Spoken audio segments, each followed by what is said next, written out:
thế họ đi vô đi ra là họ đi vô đi ra máy được rồi, mình vẫn còn nằm đây. Họ xong có một lần, mình xong tới 3 lần.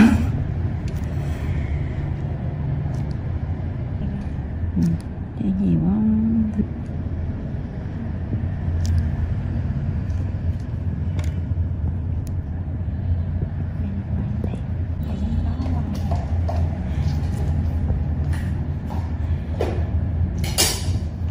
Em chị gì vô mặt không đâu.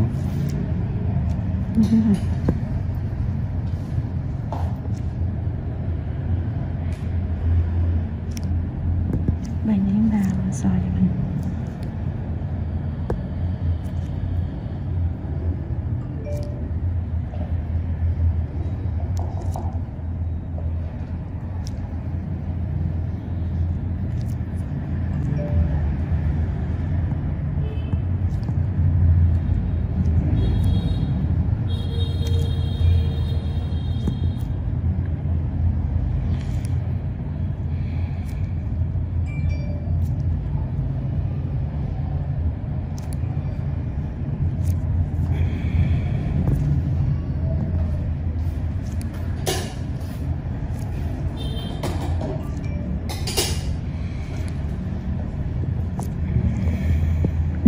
Đừng có đọc lịch quá.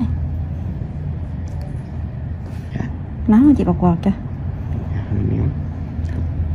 Hạ cái điều hòa xuống cho trắng. Gì không bật luôn. Ý là gió xong quá vậy kìa. Với lại hỏi miệng bên trên nó nữa.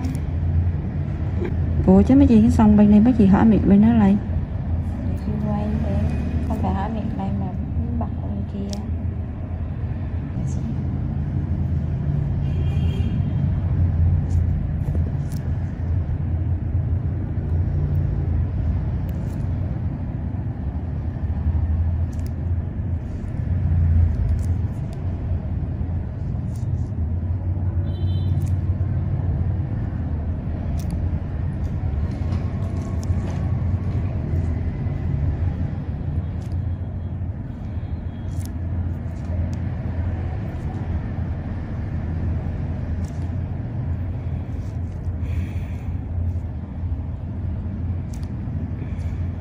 Em có lông chân.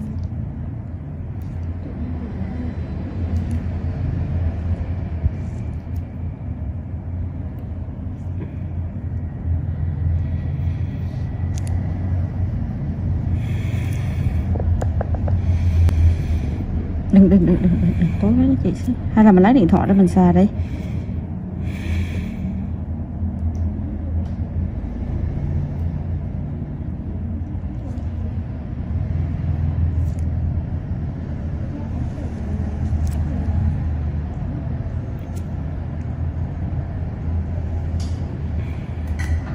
Một quá sao quá. Để đi số 1 với 1A không? Tùng đó. Tùng thầu lao. Nó bay hiền Tùng. Một con nó sao quá thì đầy hết gấp. Một ném ông nhiều nhất mình. Sợ đào. Thì câu ném đào nè.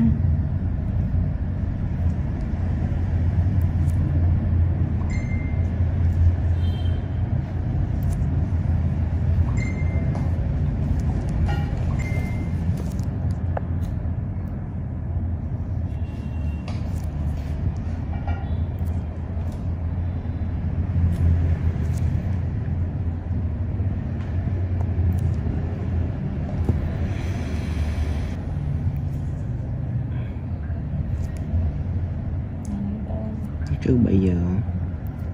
Trước càng sang rồi. Mấy giờ rồi Kiến Hiền? Mấy giờ rồi Hiền? Cỡ 15 phút rồi. 6 giờ.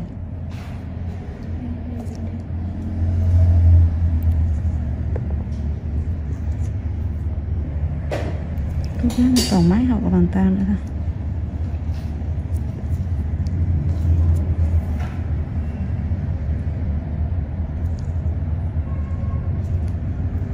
Hiền họ ghép bay xuống xíu Hiền. Mấy giờ chị về do nên em bận quá. Ngày ghé không được làm hai mặt nè. Gì? Muốn chờ qua luôn thì được, chờ qua luôn thì được chứ, chờ em qua luôn chị nhận, còn trễ hơn thì chắc chị về cho.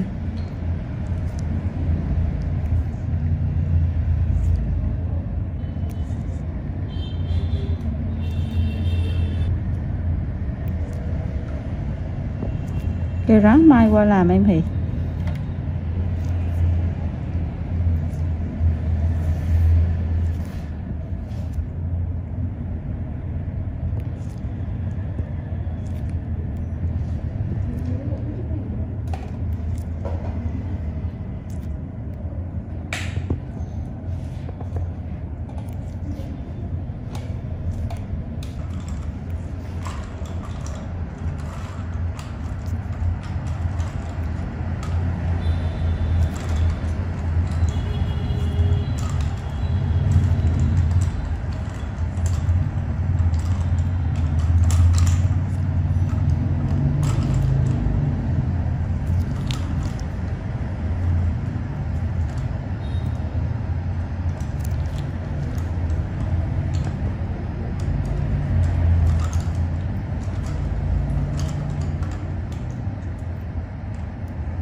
mấy mẹ nó không đi chơi 20 tháng 10 đâu mà em không có ngày để không chịu tới tôi làm rồi đây tôi nằm. Em nói rằng nghỉ xí nhà em đi vệ sinh cái. Nghỉ xí em đi vệ sinh hả? Rồi ok, một hộp này nữa là sao em đi vệ sinh? Bơm đó. Ra. Có gì nào không? Không, đúng hay không? Dạ không có anh. Dạ. Sao rồi?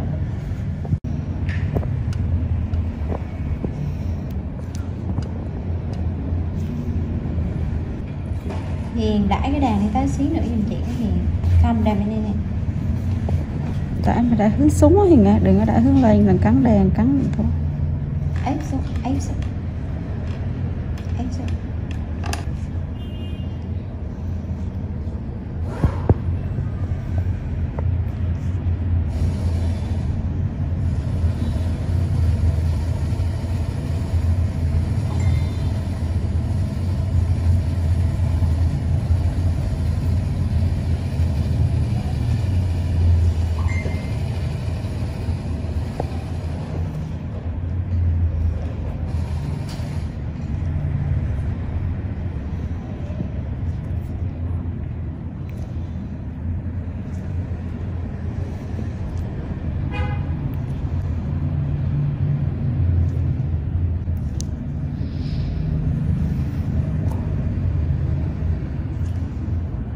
Hiền được có em lấy bằng cây em dán cái mặt đàn hướng vô trong mắt chị cái Hiền.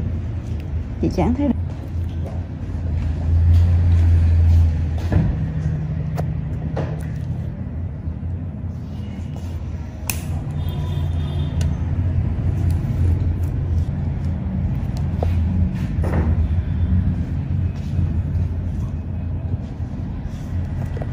Dán hết cái đấy là không, ý là chị nói là sao á, dán hết lại để mình dễ làm cái sao chứ phải trừ thì nghe, trừ không cần đâu.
Không chịu nổi nữa thì nói chị ngừng ngay.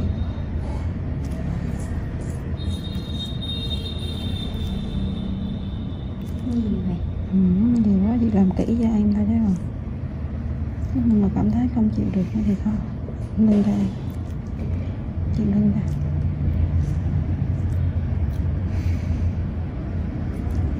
Không biết sao rồi.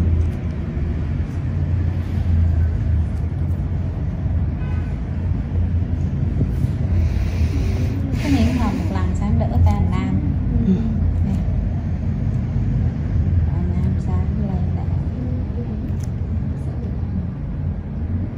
Không, chương trình cấp 3 học nặng thì cỡ nửa năm sau, 2, 3, 4 tháng sau. Bà gửi kỹ cho chị xí Kiến nghe.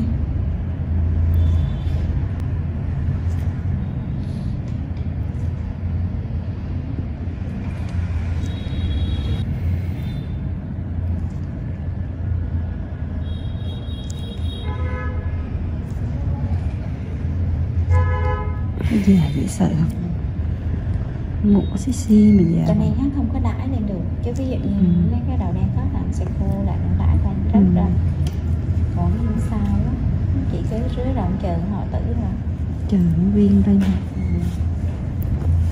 Nhìn thì nhỏ xíu mà nặng ra dễ sợ này. Nhìn như mũi kim mà. Ủa, bào ít đó thôi hả? Hương, đau quá hả?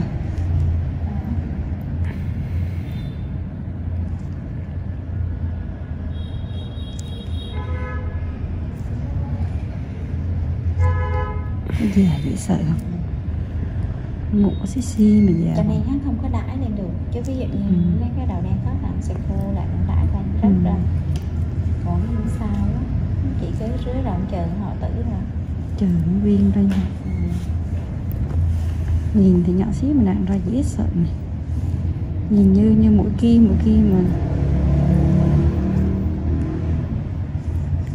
Ủa, bào ít đó thôi hả? Hương, đau quá hả? Mấy cái chính thôi hả? Đấy mày bào nãy đó, sao rồi đó? Ủa? Bào rồi đó.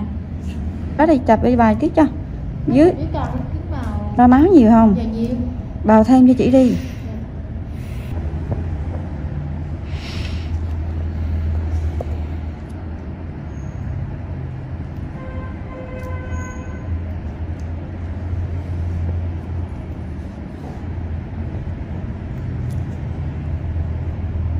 Dễ sợ. Sao?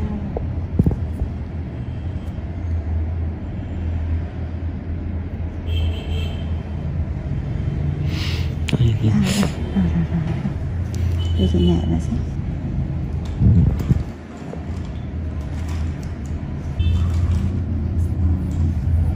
Mày chỉnh cái đèn gì sao cái gì?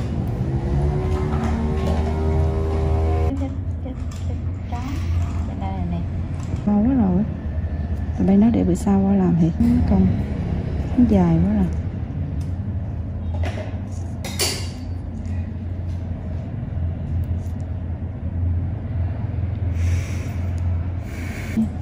Mảnh nhiều quá.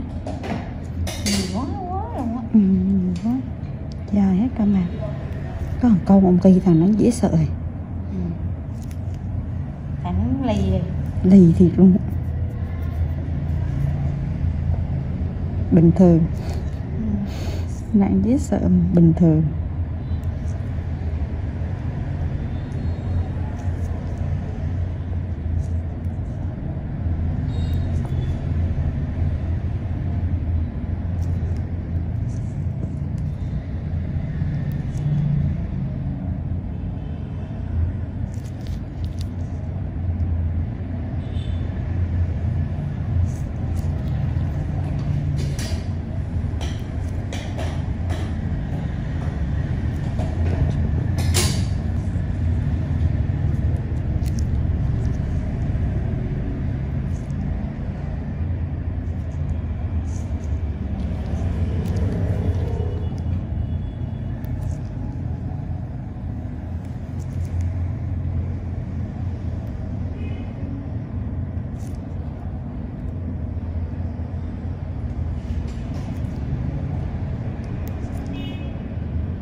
BBC Motor Reviews channel.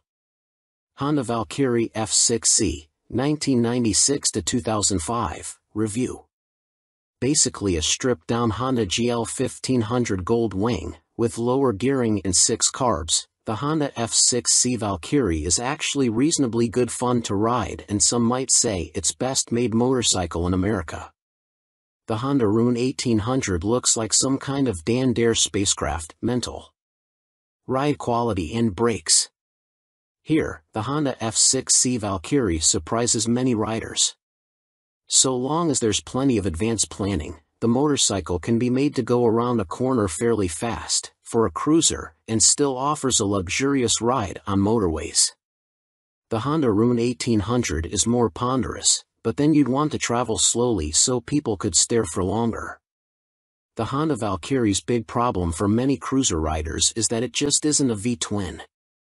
Instead, a burbling flat 6 Honda GL 1500 Gold Wing motor seems to sanitized for most, too damn quiet.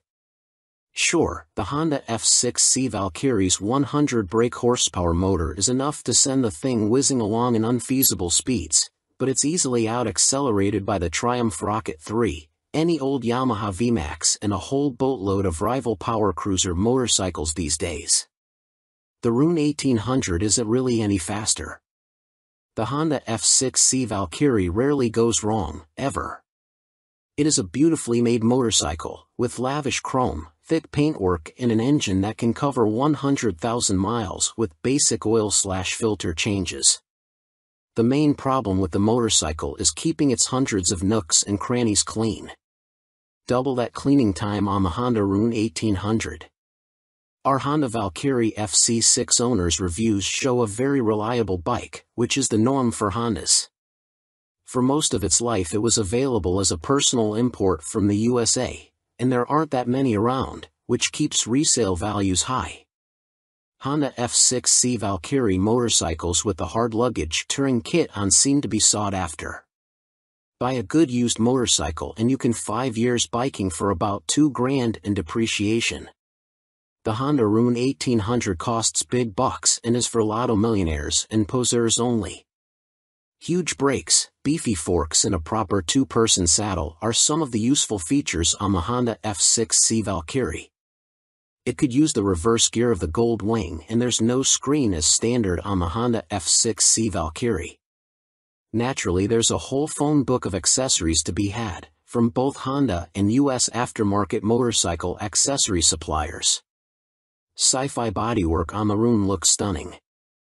Welcome to BBC Motor Reviews channel. KTM 1090 Adventure, 2017 on review. The chassis copes with the extra power with ease. In fact, it feels like it could handle a further 25 brake horsepower. The conventional 48mm WP forks and WP rear shock work straight out of the box.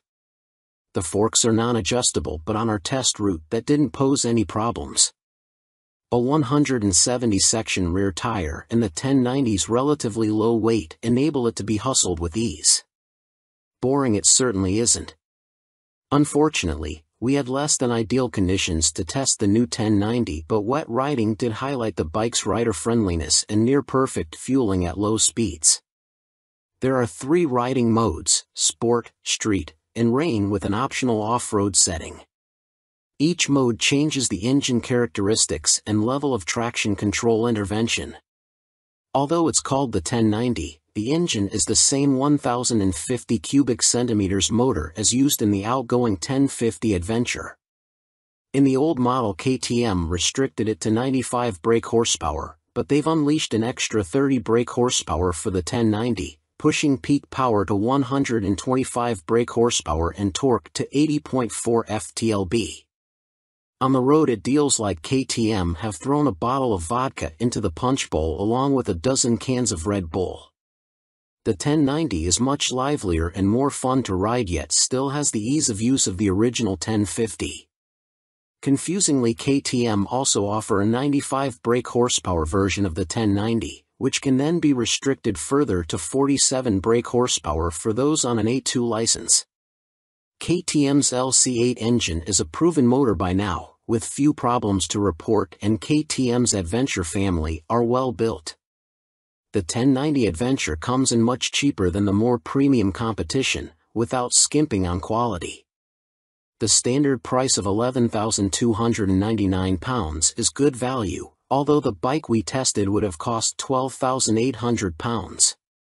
As the 1090 is the baby of the Adventure range, the spec doesn't quite match that of its bigger brothers, but you do get 3 riding modes as standard: Sport, Street and Rain. An off-road setting can be unlocked with the optional off-road pack, £243 and 78 pence.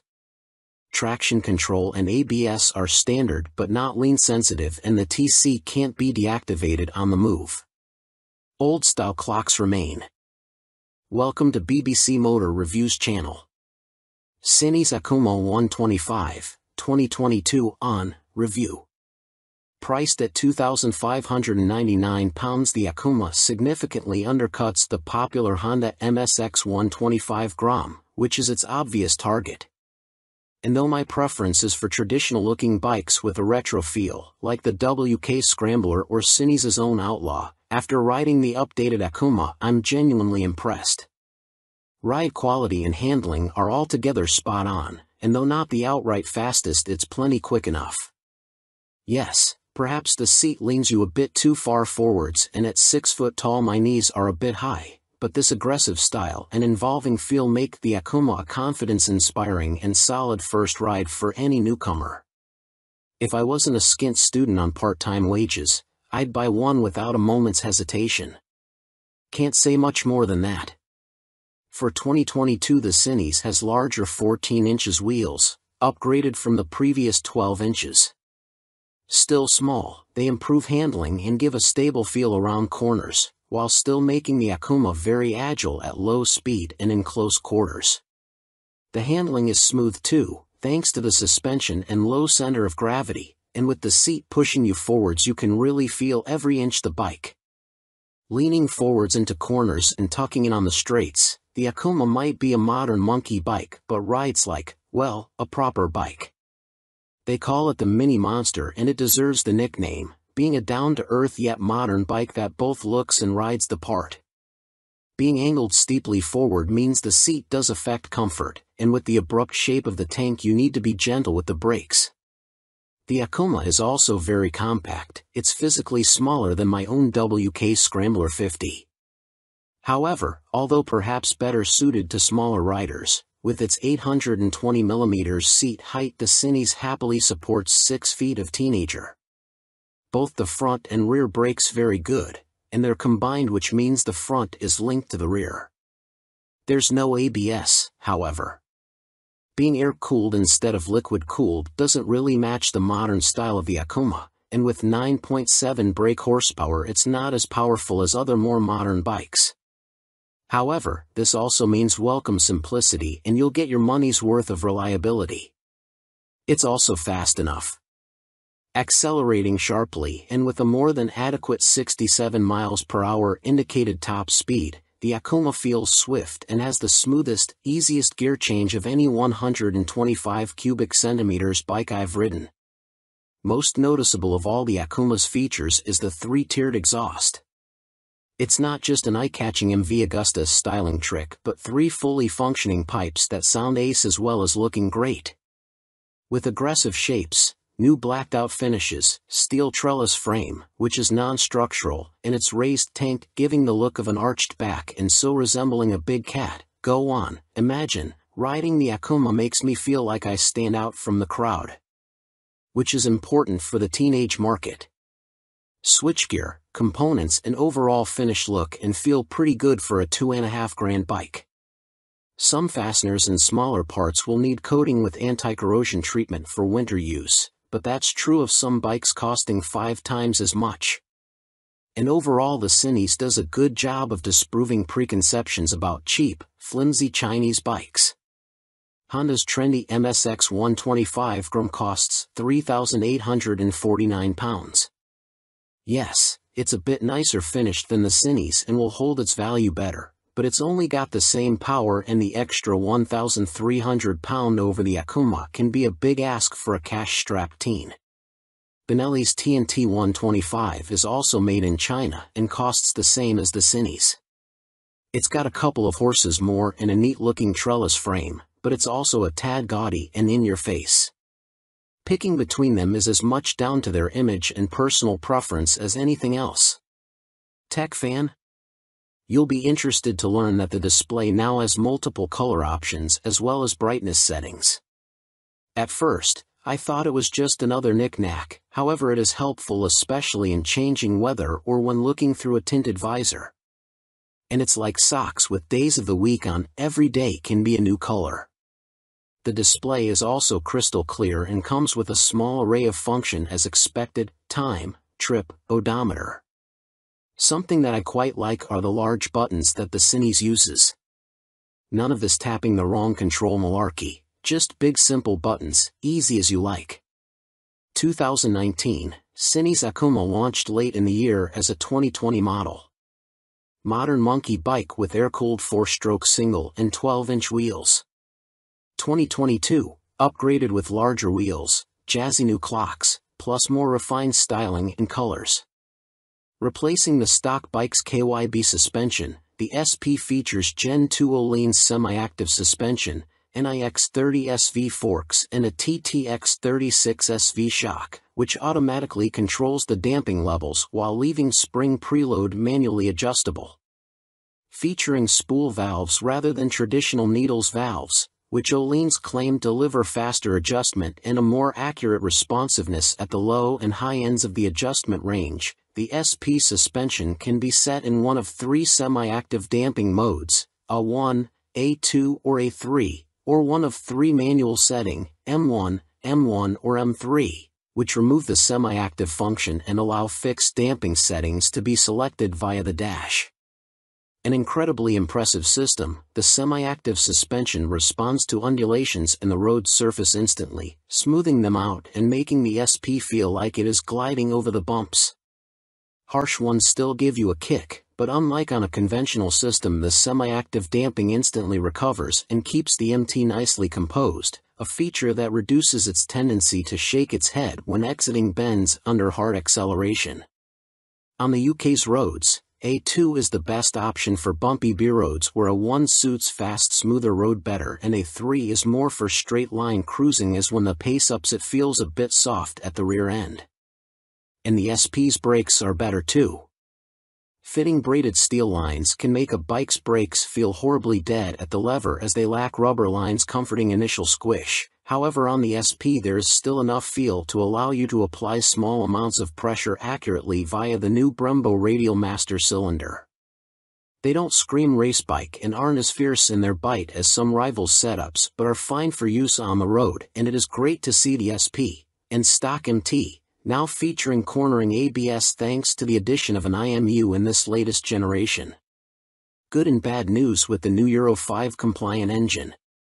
Starting with the good, thanks to the revised fuel injection system, the throttle response is now smooth. In B mode, A mode is still a bit too aggressive for road use, and the crossplane's enhanced mid-range surge of power is staggering, as is the wonderful offbeat sound, which has been tuned through a new intake system and feel. But despite lengthening its gearing, the MT remains a noticeably thirsty bike and recorded 41 miles per gallon on our test ride, which is what Yamaha claim, but still equates to a range of just 155 miles until the 17-liter tank is empty. If you opt for the SP, alongside the Öhlins suspension you gain braided steel brake lines as standard, as well as a 3-piece belly cowl, black bars and levers, and a stitched seat. Unlike the stock bike, which comes in 3 color options, cyan, blue and black, the SP is only available in Icon Performance, and it also features a polished metal finish on its swing arm where the stock bike has a black painted one. Everything else, including the engine and electronics package, is identical between the 2 MT10 models, which is good news for MT10 owners but a bit disappointing for SP owners who may feel like they deserve something extra to brag about aside from suspension. Which brings up the question of price. The MT10 SP costs £2,500 more than the stock MT10 at £16,000, which is tantalizingly close. especially when you look at a finance package. On a PCP deal after a £3,000 area deposit, you are looking at paying about £35 a month more for the SP when compared to the stock bike. That's about the price of a takeaway meal for two every month, which seems a small sacrifice to gain that all-important Öhlins bling. In terms of running costs, both the SP and stock MT10 have the same poor fuel economy and cost roughly the same to insure and service, so that's not a factor in ownership, and the SP should hold its residual value a bit better. How does it stack up against its rivals? Very well. The SP is £16,000, where a Ducati Street Fighter V4 is £19,551 or £21,651 in S-Guise with semi-active suspension.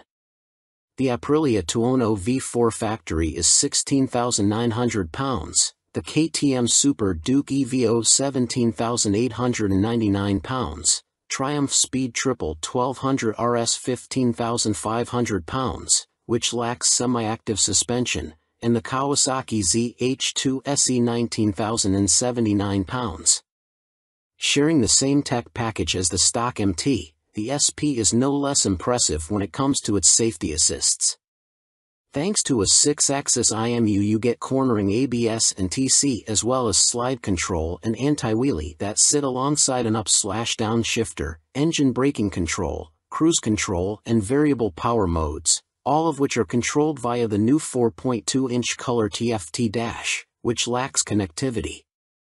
While the electronics perform faultlessly, and the quickshifter is excellent, it is tricky to see which of the various acronyms you are selecting should you wish to tweak their. Welcome to BBC Motor Reviews channel.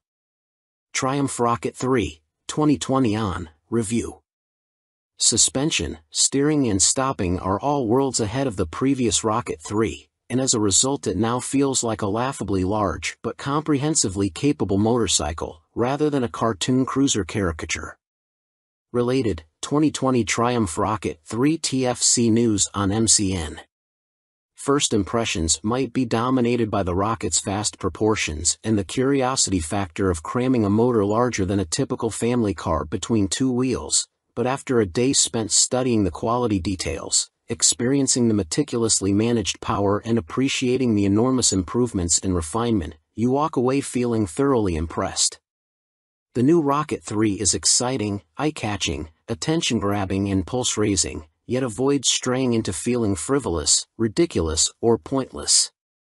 Forget the previous Triumph Rocket 3's cumbersome bulk, heavy-handed handling, basic running gear and Romanesque name badge. The new Rocket 3's chassis is totally different. A cast aluminium spine frame replaces the old twin steel tubes, helping contribute to an incredible 40 kilograms saving over the previous bike, while steering geometry is sharper and the wheelbase is shorter. As a result, the Rocket now has a proper appetite for corners the old bike couldn't dream of. Turn-in is easy, holding a line mid-corner needs little inside bar pressure, and flick-flacking from full lean left to right, and still ending up where you intended, is absurdly accurate for a bike with a fueled weight north of 320 kilograms. Suspension is by Showa, with 47mm adjustable upside-down forks up front, and an adjustable monoshock monitoring the shaft drive. No electronic adjustment though, the clickers are all manual. The front's set pretty firm, meaning you can haul hard on the flagship Brembo Stylema front brakes. Even the rear brake is a 4-pot radially mounted caliper, to generate huge stopping force without the bike trying to tie itself in knots.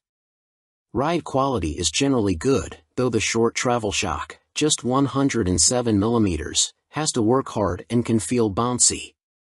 Drive hard and you can clearly feel the rear end of the bike jack up though, a result of the torque reaction from the shaft drive being unchecked by any kind of parallelogram setup. The Rocket 3 comes in two flavors, Roadster R and Touring GT, with the main difference being riding position. The R has a higher seat, mid-set foot pegs and narrower bars, giving a more aggressive Street Fighter stance, while the GT's lower seat, feet-forward controls and wider, higher bars give a relaxed, cruiser feel. Everything is transferable between the bikes, meaning you can create whatever kind of muscle power touring cruiser you like. Into the bin goes the Rocket 3's 2,294 cubic centimeters triple, replaced by this all-new, gruntier, smoother, cleaner, stronger and smaller 2,458 cubic centimeters engine. Huge 110.2 mm pistons eclipse the old 101.6 mm items, while stroke is significantly reduced, down from 94.3 to 85.9 mm, allowing Triumph to make a shorter motor. Peak torque is identical to the previous Rocket 3 Roadster, at 163 lb-ft, but the new motor holds onto that grunt for longer as revs climb. Where the previous Rocket's torque curve fell away sharply above 2,500 rpm, the new motor has a much fatter, flatter delivery. As a result, headline power is up to 165 brake horsepower. But as ludicrous as that might sound, the reality is that it's immensely easy to use. All that prodigious power is carefully controlled by the ride-by-wire throttle and predictive, lean-sensitive traction control, while output is restricted in lower gears and top speed is electronically limited to 138 miles per hour. It's a beast, but one of those big, fluffy, gentle, cuddly chaps from a Disney film. The colossal torque spread means you can ride it however you like. Plunk it in one gear and dip into the immense grunt from 2,500 to 5,500 rpm if you're feeling lazy, or chase the 7,000 rpm redline and work the new sweet-shifting 6-speed gearbox for maximum thrills. There's even an optional two-way quickshifter in Triumph's accessory catalog, if you like changing clutchlessly. It's a completely new machine from nose to tail, so only time and miles will deliver a verdict on reliability. Service intervals are set at a car like 10,000 miles, suggesting the motor is in a fairly mild state of tune and Triumph have confidence in it. Looking over the bike in the metal, everything appears high quality, as you'd expect for 20,000 pounds. The exhaust headers are a particular highlight, the welds look neat, while the hydroformed curves are apparently a huge pain to produce. Everything seems tucked away neatly, there are no vulgar cables or hoses dangling about anywhere, and wiring runs inside the handlebars. Details like the Monza-style petrol, coolant and oil filler caps are pleasing, while the clever flip-out pillion pegs are a neat design. Our Triumph Rocket 3 owners' reviews show there have been some issues for some buyers, in particular corrosion, electrical and mechanical problems. Seemingly the rear brake can often stop working, for example, and needs attention from a dealer. Have a good read through before going for a test ride. Clearly it's not a cheap bike, though an ultra-capacity extreme muscle cruiser never was going to be. The Rocket 3R is 19,500 pounds on the road. That includes almost all the gadgets, apart from the two-way quickshifter and the heated grips. The GT version, which includes the heated grips, a fly screen and a pillion backrest, is 20,200 pounds. Both are roughly on a par with Ducati's Diavel 1260S, 20,041 pounds.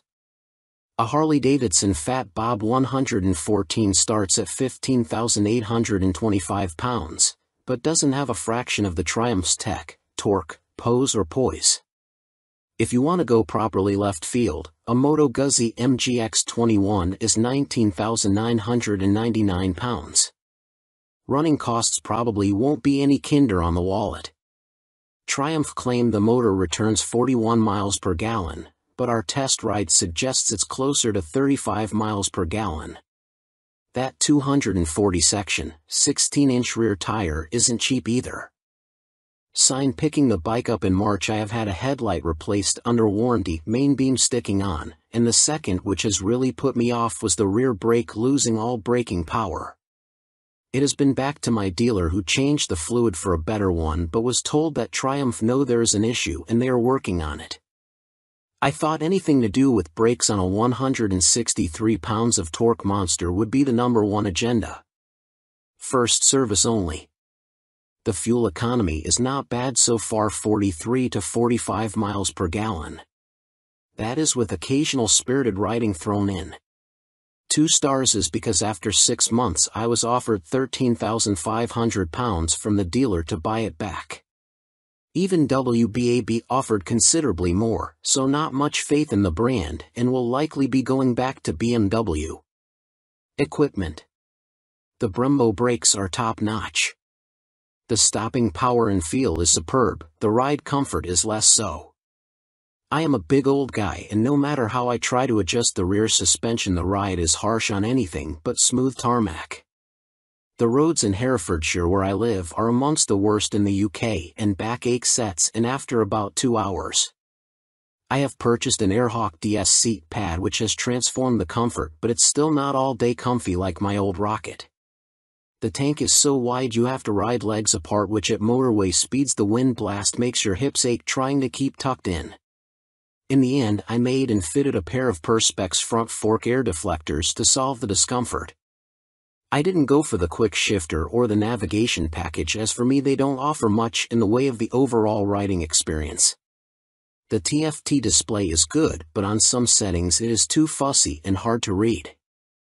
I opt for the screen that shows speed, revs, gear selection and fuel status. That's enough for me. There are a few niggles with this bike that could be better.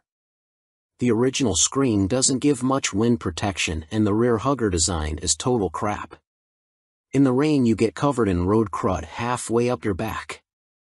I bought an aftermarket hugger which left some wiring exposed, so I ended up fitting this over the top of the original hugger. Problem solved. I purchased the accessory panniers and rear rack to give the bike some touring capability. These panniers are okay but are quite small and are not as rigid as I would have liked. The optional rear rack is stated as only good for 3 kilograms, which means fitting my fully loaded Kuryakyn Grand Tour bag on the rear may be more than it can withstand. Guess I will soon find out, as there is little room on the pillion seat. One of the best design features on this bike are the fold-away pillion foot pegs and the folding pannier mounts. If anyone is thinking about buying this bike for some serious touring, then you will need a few aftermarket bits to iron out its touring limitations. Welcome to BBC Motor Reviews channel. Yamaha Fazer 600, 1998 to 2004, Review and Used Buying Guide. Related, Easy Fit Kit turns Yamaha Fazer 600 into retro race rep. In fact, since Yamaha stopped the FZS 600 Fazer's production in 2003, it has taken them until the launch of the Tracer 700 to replicate the Fazer's magic formula. However, in 1999 the Yamaha Fazer 600 was the best-selling bike in its class, and by 2002 the firm had sold over 83,000 units. There is a reason the Yamaha Fazer has such a strong following. As soon as its wheels start to turn you are right at home. It is ease personified, and most of this warm feeling comes from the wonderful motor. With the Fazer, Yamaha got the basics right, and that's what makes it such a great bike. The tank range is long, the seat comfortable, the fairing effective, the brake sharp and the motor strong in the mid-range and extremely reliable. The suspension may be a bit baggy, but if that's the Yamaha Fazer's only real fault 22 years after it was launched, then that's not bad going. Useful Yamaha Fazer 600 specialists include www.foc-u.co.uk and yamahaclub.com. Read on for our full used buying guide. Ride quality and brakes. Launch impressions. When you push the Yamaha Fazer 600 to the limit, which is easy with those blue dot or 1 brakes up front, it dives a little bit and loads up the front end. It waggles a bit, but the handling is generally confidence-inspiring, and if you take it steady you could ride to Budapest on a Yamaha FZS 600 Fazer and feel no severe aches or pains. Yamaha Fazer 600, what does it ride like now?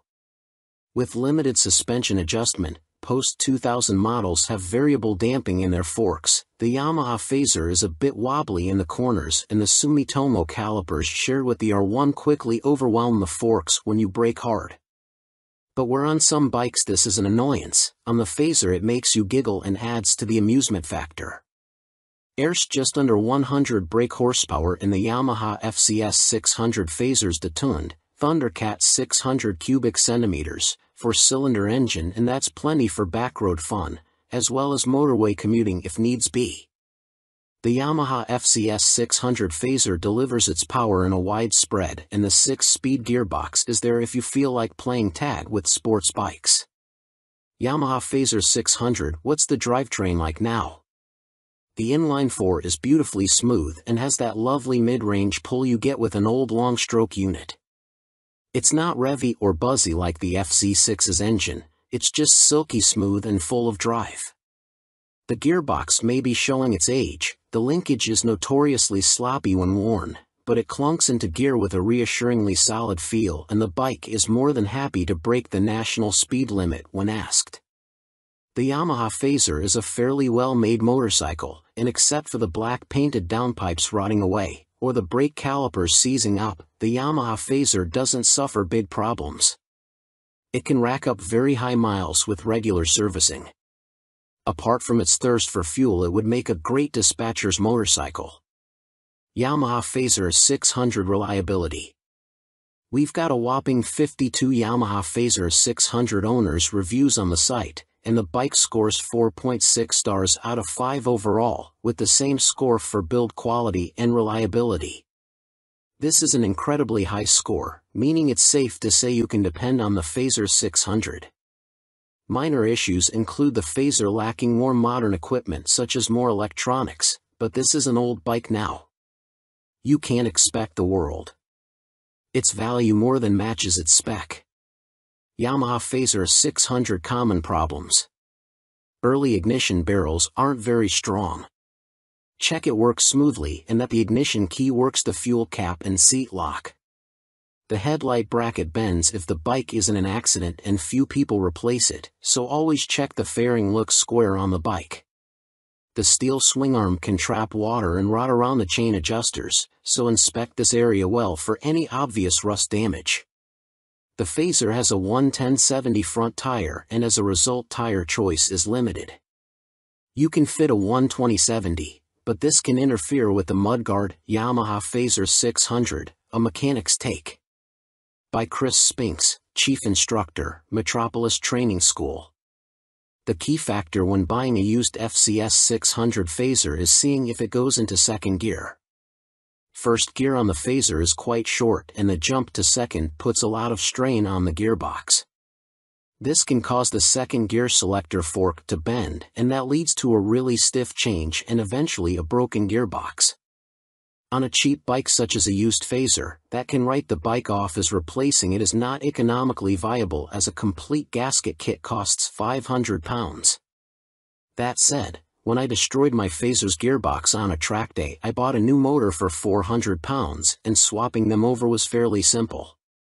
The sprocket retaining nut is a classic Phaser fault and well documented. The nut comes loose, the sprocket slides off the shaft and then sits on the threaded part of the output shaft. People think the clutch is gone and rev the motor, which causes the sprocket to strip all the threads off the shaft. You can slide the sprocket back on and spot weld it in place, but you need to be careful not to overheat the seals. As long as you fit the nut correctly using the locking washer, you should be fine, although Yamaha did release a deeper threaded nut and this sorts the issue. The lights on the Phaser are poor, but on the 1998 9 model the bulb vibrates and creates a white powder that fills up the lenses. This is impossible to remove and makes the light even worse. Some owners changed the lume to convert the Phaser to twin headlights, which is very easy, but you need to tilt the main beam down or it will fail an MOT. After 15,000 miles the shock will be duff. I'd recommend getting the forks rebuilt and buying an aftermarket shock. Don't be tempted to go for stiff fork springs. I've found softer ones works better. When it comes to the finish, the paint likes to flake off from the engine's fins, so don't jet wash the engine, and check the downpipes. The motor is totally bulletproof, but the cam chain tensioner can need changing and it is a nightmare to get to. At the end of the day, a well-looked-after Phaser is a brilliant buy and totally reliable. At the training school we would see them cover over 65,000 trouble-free miles with only oil changes. Extrema Makeover, Aprilia put the RS660 on a diet for a limited edition focused model.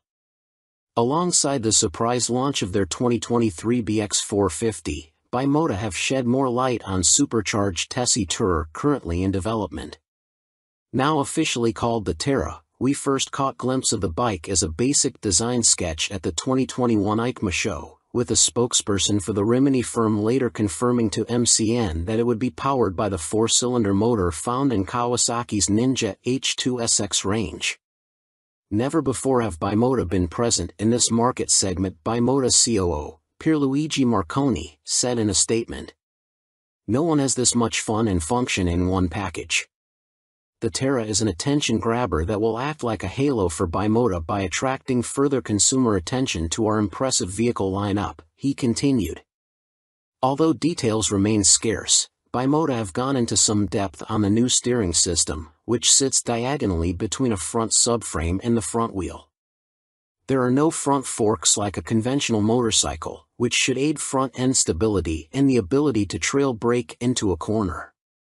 This is because braking forces are kept away from the front suspension, leaving it free to deal with bumps in the road. These systems can reduce front-end feel though. Until now, Tessies were only made for the sports segment, Marconi told MCN at EICMA 2021, we'd like to put the Tessie name to adventurers, tourers, and bikes like that. Our philosophy is to have two lines of bikes, he added. One is the Tessie line and one is for more traditional models. We like to follow the two concepts, because although a Tessie chassis has a lot of advantages, for some riders it is still too much of a novelty. Alongside the funny front end, Bimota have also confirmed that the Terra will receive semi-active suspension developed in partnership with Marzocchi. The ride height can also be adjusted either manually or electronically by 30 mm. Also expect to find 5-spoke forged alloy wheels too, which should help to keep unsprung mass down. It went from first sketch to full-size model in few months using computer-aided design, Marconi continued. You ride some bikes because you have to, but you ride these Bimota because you want to. Terra will appeal to enthusiasts of all ages because the design draws you in, and the performance keeps you there. Superior performance, Brough step up Aston Martin partnership with more powerful AMB 001 Pro. Luxury boutique brand Brough Superior have once again teamed up with supercar experts Aston Martin to create yet another outrageous, limited-run track day machine. The AMB 001 Pro made its debut at the EICMA trade show in Milan and follows in the footsteps of the first-generation €98,000 AMB 001, which entered the public consciousness back in autumn 2019 and has since sold out. The standard track-only 001 features a turbocharged 997 cubic centimeters liquid-cooled V-twin engine that sits as a stressed member in the chassis. The 175 kilograms, dry, Pro uses a CNC machine version of this unit as a stressed member with a claimed 25% increase in power to 221.9 brake horsepower. There's also carbon fiber bodywork said to be inspired by Aston Martin's 1,000 brake horsepower Cosworth-built 6.5-liter V12 Valkyrie AMR Pro hypercar. The success of its predecessor, coupled with the incredible Aston Martin Valkyrie AMR Pro, inspired us to get together again to create a new superbike, one that we know will excite our customers, Brough Superior CEO Thierry Henriette said. We are particularly proud of the new engine type, with a crankcase fully machined from solid billet aluminium, which is a unique feature for a production motorcycle. With the marked increase in power, this takes AMB 001 Pro into the hyperbike sector. Machined from AL 5000 solid billet aluminium alloy, the uprated motor also gets a new cylinder design, with wet cylinder liners for greater cooling, which should help with the longevity over prolonged hard use. Limited to 88 units in total, the Pro will not be homologated for the road and will be built by hand at the Brough factory in Toulouse, France. Orders are now being taken, with the first deliveries expected in the final quarter of 2023. The bike shown at EICMA was a prototype. It's a beautifully simple formula. Form plus technology equals performance, Marek Reichman, Executive Vice President and Chief Creative Officer of Aston Martin, said. We've achieved this fluidity again with BRAF Superior for those who desire a track superbike like none other. The rider is part of this moving sculpture and will literally feel as though they are part of the track when laying atop the AMB 001 Pro.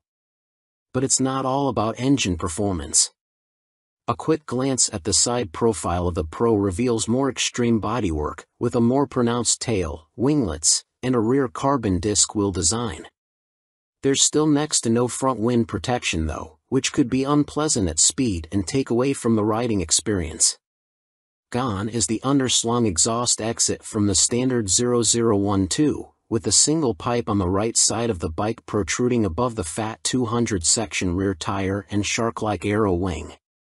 In a nod to Aston Martin's racing success, the 001 Pro features a striking jade green livery, with a blacked-out motor and suspension.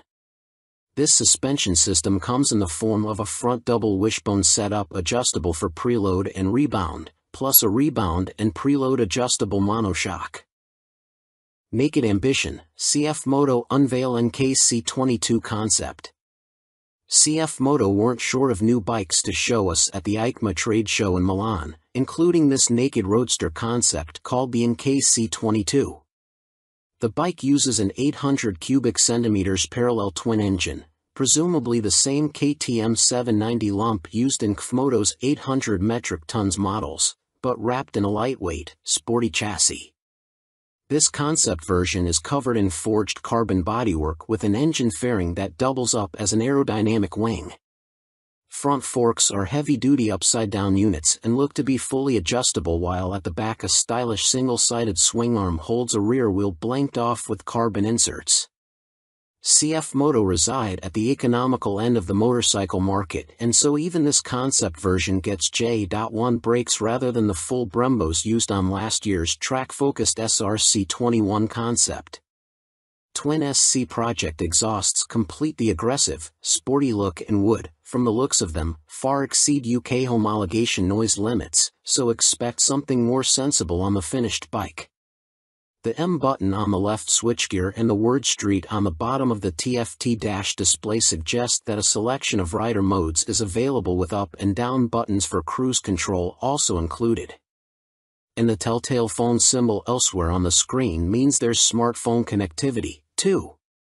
CF Moto reside at the economical end of the motorcycle market, and so even this concept version gets J.1 brakes rather than the full Brembos used on last year's track-focused SRC21 concept. Twin SC Project exhausts complete the aggressive, sporty look and would, from the looks of them, far exceed UK homologation noise limits, so expect something more sensible on the finished bike. The M button on the left switchgear and the word Street on the bottom of the TFT display suggest that a selection of rider modes is available with up and down buttons for cruise control also included.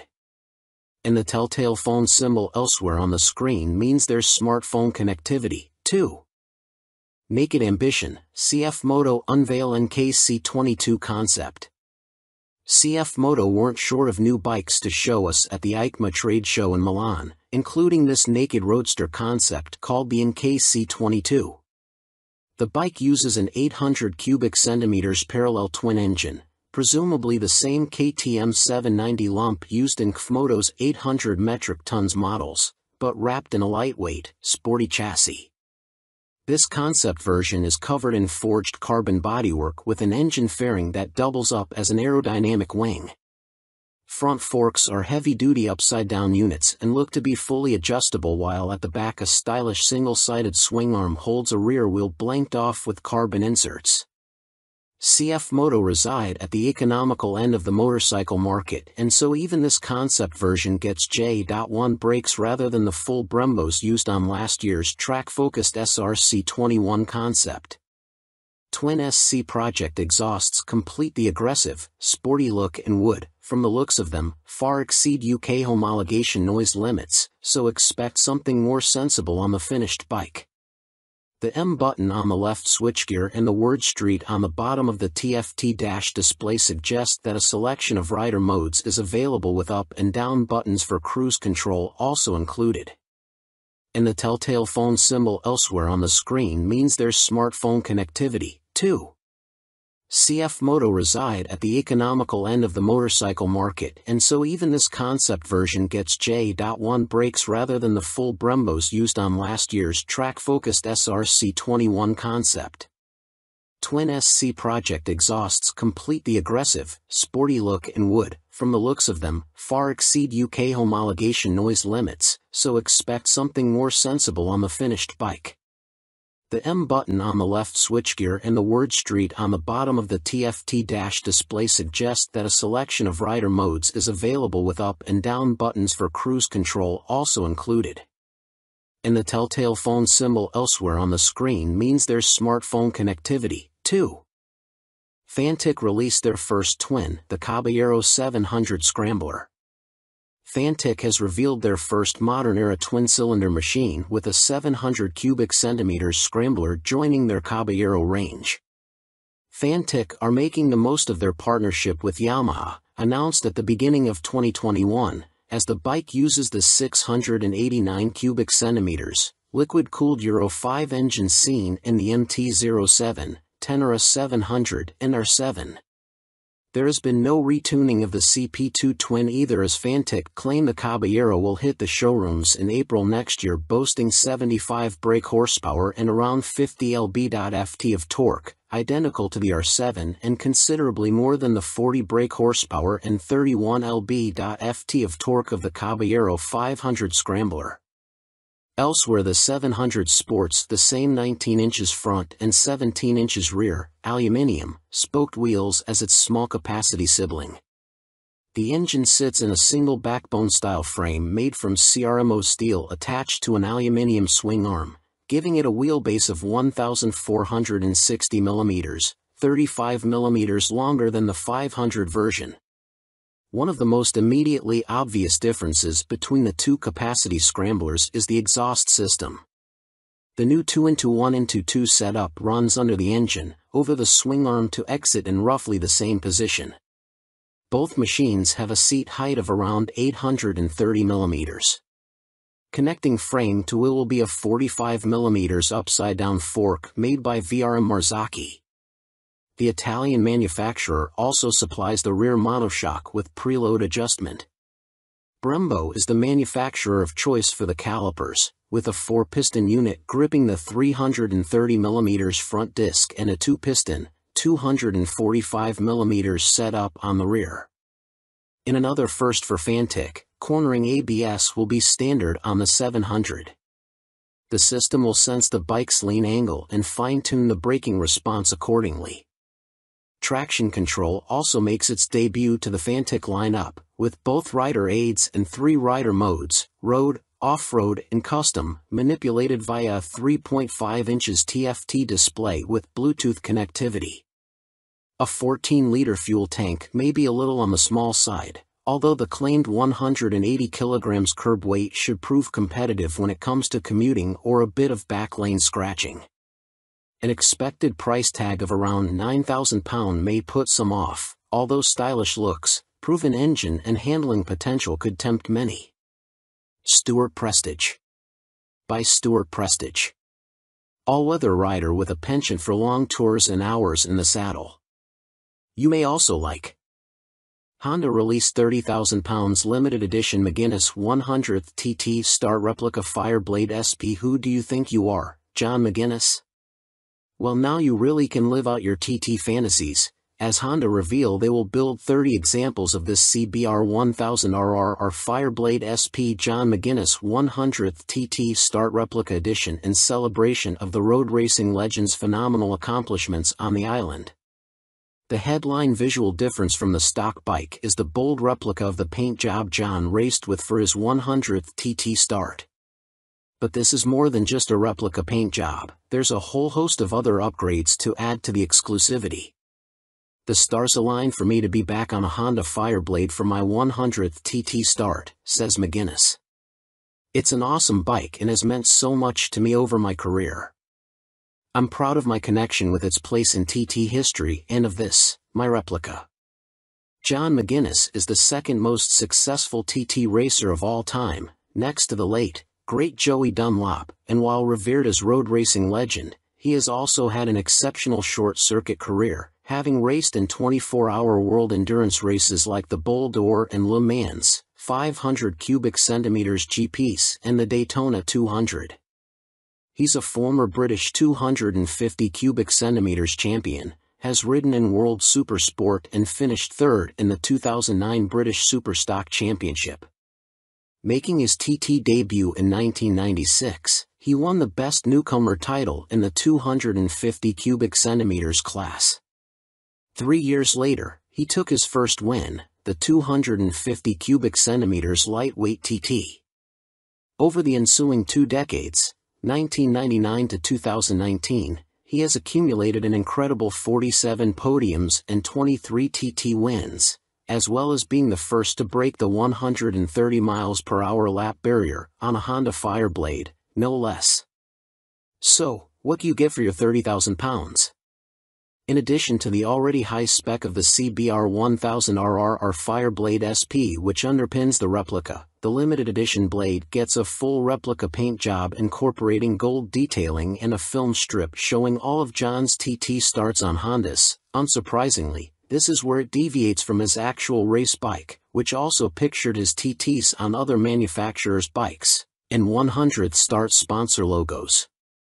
There are gold wheel stripes, an individually numbered plaque on the headstock, genuine Honda carbon fiber front mudguard and carbon rear hugger, or rear seat cowl and tall screen, and Metzeler Racetech RR tires.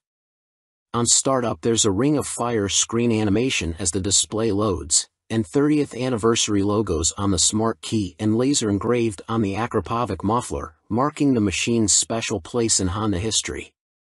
And to cap it all, there's John's signature on the airbox cover. Honda are even offering the opportunity for a personal handover from John McGuinness MBE himself, at Honda Racing UK in Louth. If that's not enough, you'll also get a custom Fireblade garage mat, genuine Honda accessories indoor bike cover, 3D laser engraved crystal featuring a design of the John McGuinness 100th start replica.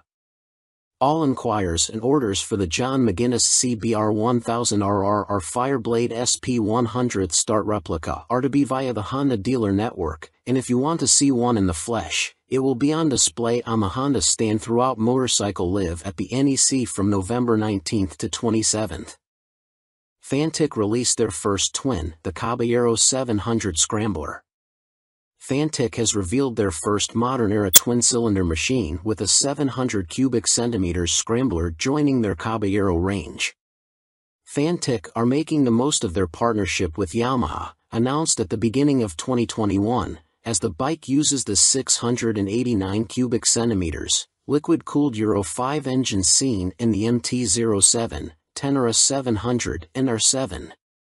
There has been no retuning of the CP2 twin either, as Fantic claim the Caballero will hit the showrooms in April next year, boasting 75 brake horsepower and around 50 lb.ft of torque, identical to the R7 and considerably more than the 40 brake horsepower and 31 lb.ft of torque of the Caballero 500 Scrambler. Elsewhere the 700 sports the same 19 inches front and 17 inches rear, aluminium, spoked wheels as its small capacity sibling. The engine sits in a single backbone-style frame made from CRMO steel attached to an aluminium swing arm, giving it a wheelbase of 1,460 mm, 35 mm longer than the 500 version. One of the most immediately obvious differences between the two capacity scramblers is the exhaust system. The new 2-into-1-into-2 setup runs under the engine, over the swing arm to exit in roughly the same position. Both machines have a seat height of around 830 mm. Connecting frame to wheel will be a 45 mm upside-down fork made by VRM Marzocchi. The Italian manufacturer also supplies the rear monoshock with preload adjustment. Brembo is the manufacturer of choice for the calipers, with a 4-piston unit gripping the 330 mm front disc and a 2-piston, 245 mm setup on the rear. In another first for Fantic, cornering ABS will be standard on the 700. The system will sense the bike's lean angle and fine-tune the braking response accordingly.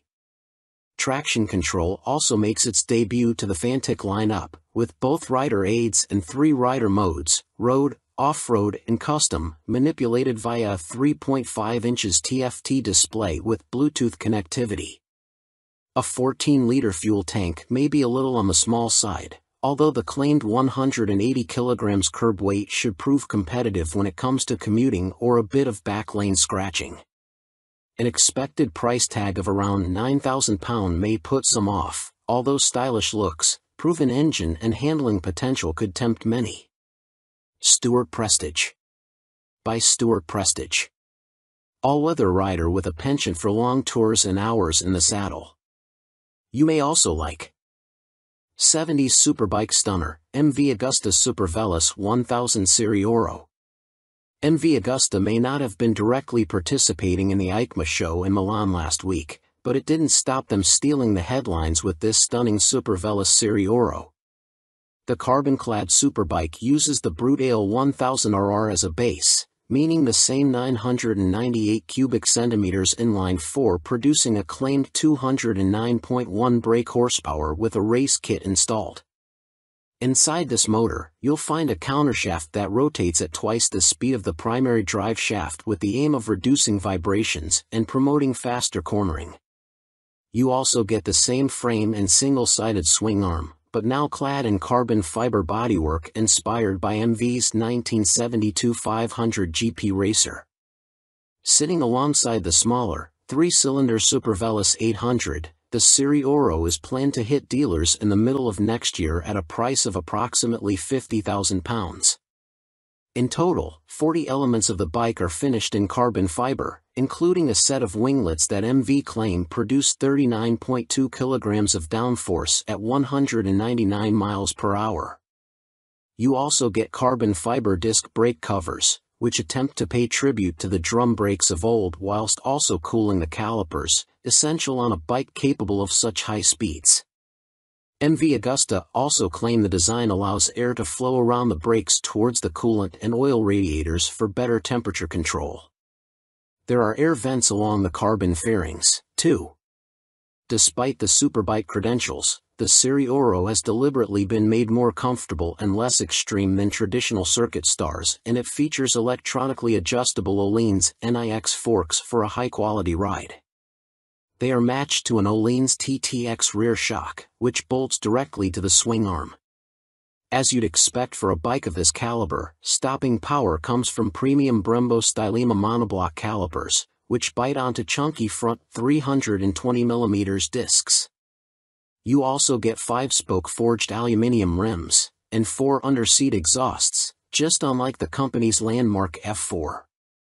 In addition, there's a suite of lean-sensitive electronics, plus a 5.5 inches TFT color dash to control them, with the added option of mobile connectivity. Dan Sutherland. By Dan Sutherland. News editor, sports bike nut, and racing fan. You may also like Vmoto range grows, Super Soco owners launch 3 new urban models at EICMA 2022. Electric scooter manufacturer Vmoto, parent company of Super Soco, have had a busy year, releasing 3 new models at EICMA, including the 125 cubic centimeters comparable e-bike, the Vmoto Soco Stash. The release of the production model comes just a year after the unveiling of the prototype, with the bike so named due to its multifunctional storage compartment, housed in the fuel tank, large enough for a full-face helmet or other accessories. At its heart is an electric motor producing an average 8 kilowatts with a peak of 15 kilowatts. This propels the Vmoto Stash to a top speed of 75 miles per hour when the boost is deployed. 68 miles per hour is on tap without the boost. A 72V removable battery provides the juice and can be charged using a fast charger in a conventional 3-pin plug in 3.5 hours. Charging without the fast charger will take between 5 and 6 hours.